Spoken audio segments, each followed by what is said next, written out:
मैं अब्दुल बारी आप तमाम लोगों का स्वागत करता हूं, वेलकम करता हूं, इस्तकबाल करता हूं उर्दू एजुकेशन 0.2 के इस नए लेटेस्ट और धमाकेदार वीडियो में। आज मैं आप लोगों के सामने फिर से लेकर आ गया हूं 10th क्लास में जो उर्दू पढ़ाई जाती है। चैप्टर का नाम है आर्यभट्ट और त्रिगुणा, और मैं आप लोगों को बहुत ही सिंपल करके पढ़ाऊंगा, बहुत ही आसान करके पढ़ाऊंगा। इस तरह पढ़ाऊंगा कि आपके माइंड में उतर जाएगा, बशर्ते कि आप इस वीडियो को पूरा देखें और जो मैं पढ़ा दिया हूं उसको भी जाकर देख लें। अगर चाहते हैं कि आपका उर्दू में 90+ नंबर आए तो आप हमारे चैनल को सब्सक्राइब कर लें और दोस्त आपको शेयर भी कर दें, क्योंकि मैं आप लोगों को वही पढ़ाऊंगा जो आपको बोर्ड एग्ज़ाम में देखने को मिलेगा। बस सिर्फ आप पूरे तरीके से जो वीडियो में डालता हूं उसको सही तरीके से देख लेंगे तो आपका एक क्वेश्चन भी आपसे मिस नहीं होगा।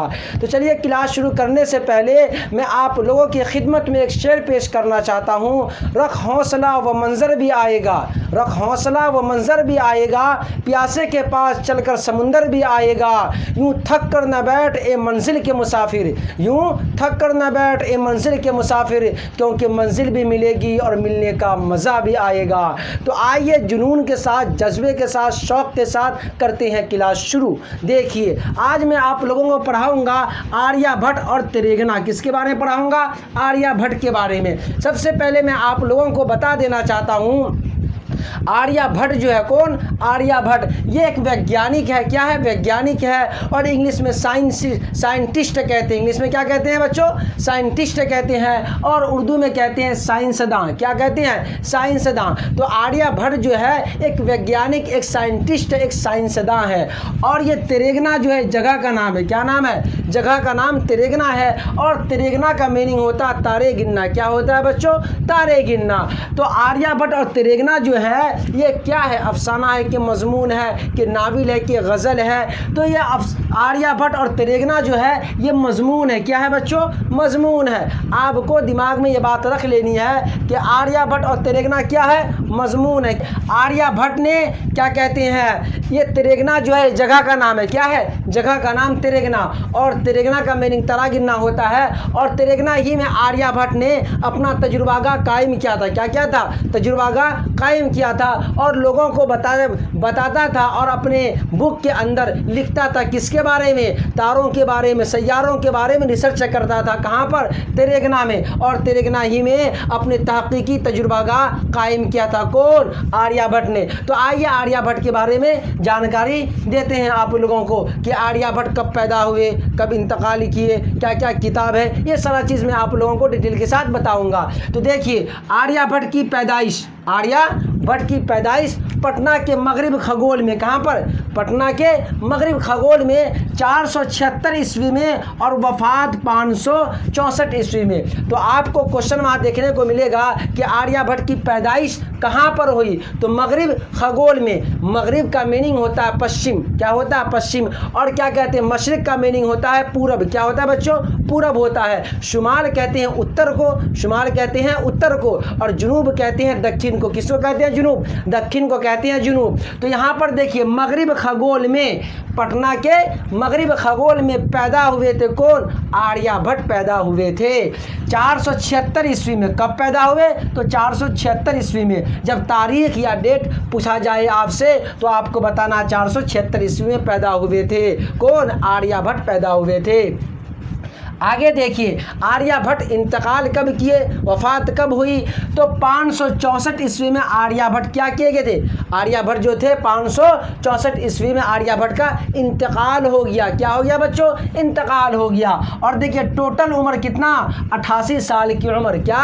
88 साल की उम्र में इंतकाल हो गए थे। कौन? आर्यभट्ट। कौन? आर्यभट्ट। ये लाइन में आपको याद करनी है, कहाँ पैदा हुए, कब पैदा हुए, और कब इंतकाल किए। ये 3 बात आपके लिए मोस्ट इम्पोर्टेंट है। आगे देखिए, तहकीकी कामों के लिए, तहकीकी कामों के लिए, रिसर्च के लिए तजुर्बागाह पटना से 30 किलोमीटर अपना तजुर्बागाह जो कायम किया था। कौन? आर्यभट्ट। क्योंकि आर्यभट्ट एक वैज्ञानिक थे, एक साइंटिस्ट थे।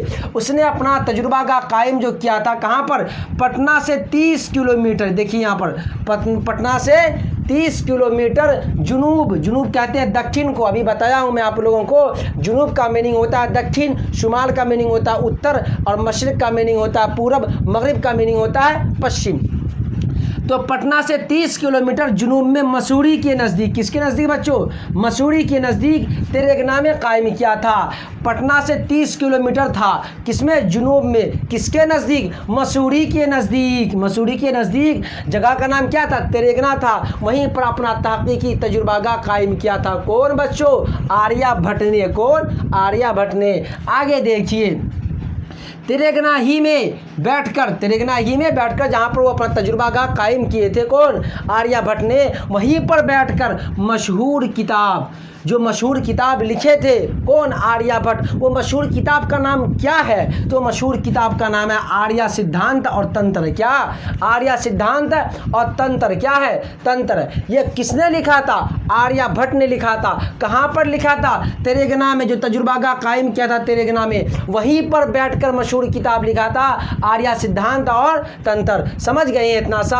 आगे देखिए, ये किताब का नाम आपको सही तरीके से याद कर लेना है कि आर्य सिद्धांत और तंत्र लिखने वाले कौन हैं? तो आर्यभट्ट हैं। और कहाँ लिखे थे? तेरेगना में जो तजुर्बागाह कायम किए थे, वहीं पर ये मशहूर किताब लिखे थे। कौन? आर्यभट्ट। आगे देखिए, ये है तेरेगना के पश्चिम जो है कौन सी नदी है, और तेरेगना के पूरब जो है कौन सी नदी है, ये भी आपके चैप्टर में दिया हुआ है, तो इसको भी याद कर लेनी है। पश्चिम में, तेरेगना के पश्चिम जो है उस नदी का नाम है पुनपुन नदी। कौन नदी बच्चों?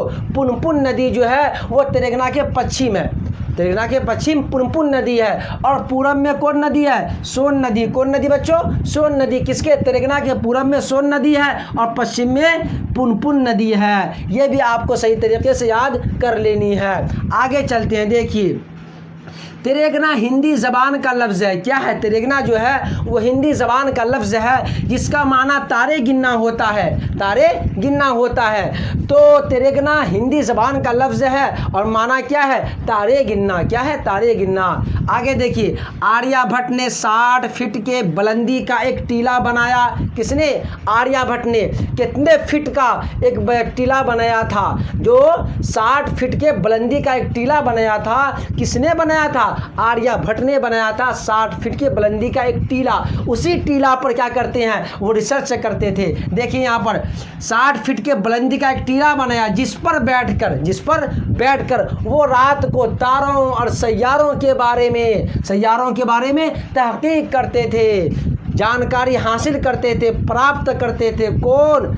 आर्यभट्ट ने। कहाँ पर? कितना फीट का था वो टीला? वो 60 फीट का टीला था। किसने? आर्यभट्ट ने 60 फीट के बुलंदी का एक टीला बनाया, जिस पर बैठकर वो रात को तारा और सैयारा, तारा जानते हैं आप लोग, सैयारा नहीं जानते हैं। देखिए, सुबह 5:29 और 58 सेकंड का लम्हा आ ही गया।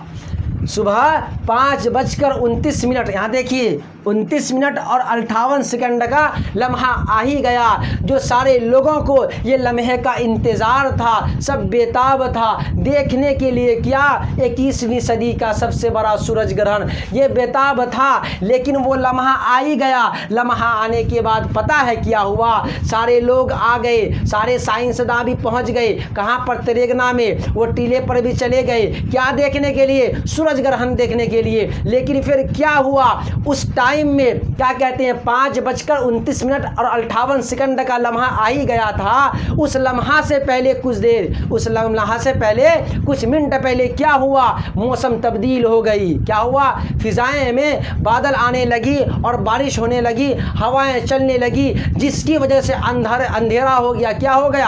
अंधेरा हो गया, बादल छा गई, जिसकी वजह से 21वीं सदी का सबसे बड़ा सूरज ग्रहण देखने के लिए जो अदर कंट्री के लोग, हिंदुस्तान के लोग, साइंसदान अदर जगह से जो आए थे, कहाँ पर? बिहार की राजधानी पटना और तेरेगना पहुँच गए थे, लेकिन देख नहीं पाए थे। क्यों? अल्लाह की कुदरत देखिए, अल्लाह चाहेगा तो कुछ भी कर सकता है। तो क्या हुआ? सारे लोग आ गए थे, वो लम्हा भी आने वाला था, लेकिन लम्हा के आने से पहले बादल, बारिश, मेघ और हवाएं इस तरह चलने लगी कि अंधेरा हो गया। तो सारे लोग फिर वापस चलने लगे अपने घर के तरफ सारे लोग वापस चलने लगे। तो अगला सूरज ग्रहण कब होगा आप उसको जानना है। देखिए वापस देखने के लिए 123 साल का इंतज़ार करना पड़ेगा। 21वीं सदी का सबसे बड़ा सूरज ग्रहण देखने के लिए सारे लोग आ गए थे, लेकिन फिर भी देख नहीं पाए। उसके बाद अगला सूरज ग्रहण जो होगा वो वापस देखने के लिए 123 साल का इंतज़ार करना पड़ेगा, वेट करना पड़ेगा। पता नहीं हम रहेंगे कि नहीं, आप रहेंगे कि नहीं, देख पाएंगे कि नहीं, वल्लाहु आलम। तो देखिए वापस देखने के लिए 123 साल का इंतज़ार करना पड़ेगा। क्या? सूरज ग्रहण। क्या? सूरज ग्रहण। उसके बाद देखिए गुप्त दौर को क्या कहा जाता है? सुनहरा दौर कहा जाता है। गुप्त दौर को क्या कहा जाता है? सुनहरा दौर कहा जाता है। और क्या कहते हैं? आर्यभट्ट जो थे, क्या? आर्यभट्ट इल्म नुजूम के बारे में भी जानते थे। कौन? आर्यभट्ट। तो आपको इसके अंदर याद कर लेनी है कि आर्यभट्ट जो है एक वैज्ञानिक है। इसने क्या किया था? इसने क्या कहते हैं जीरो का आविष्कार किया था, दशमलव का आविष्कार किया था।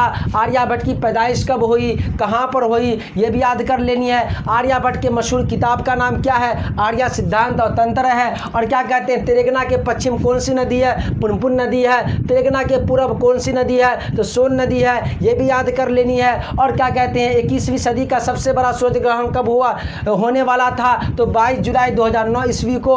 वो वक्त वो लम्हा भी क्या है? देखिए सुबह 5:29 और 58 सेकंड का लम्हा था। वो टाइम बताया गया था कि इस टाइम पर क्या होगा? सूरज ग्रहण होगा। सारे लोग बेताब थे कि कब सूरज ग्रहण होगा, कब देखेंगे, लेकिन देख नहीं पाए। और एक लाइन यहाँ पर है कि वो टीला जो था कितने फीट का था? तो 60 फीट के बुलंदी का एक टीला था, जिस पर बैठकर वो रात को तारों के बारे में, सैयारों के बारे में, ग्रह के बारे में, प्लानेट के बारे में क्या करता था? जानकारी हासिल करता था, प्राप्त करता था। कौन? आर्यभट्ट। कौन? आर्यभट्ट। आगे देखना ये त्रिगुणा का मीनिंग क्या होता है? तारे गिनना होता है। और त्रिगुणा जो है हिंदी जबान का लफ्ज़ है। क्या है? हिंदी जबान का लफ्ज़ है। उसके बाद आपके अंदर या आपको इसके अलावा आपको कुछ भी याद नहीं करना, कुछ भी याद नहीं करना है। अगर आप इतना सा कर लेंगे तो आपका एक क्वेश्चन भी मिस नहीं होगा, ये मेरी गारंटी है, बशर्ते कि आप इस वीडियो को सही तरीके से देख लेंगे तब। तो अब क्या कहते हैं आप लोग इस वीडियो को ज़्यादा से ज़्यादा अपने दोस्त अहबाब को शेयर कर दें, लाइक कर दें, कमेंट कर दें। फिर मिलते हैं दूसरे वीडियो के साथ। खुदा हाफिज़।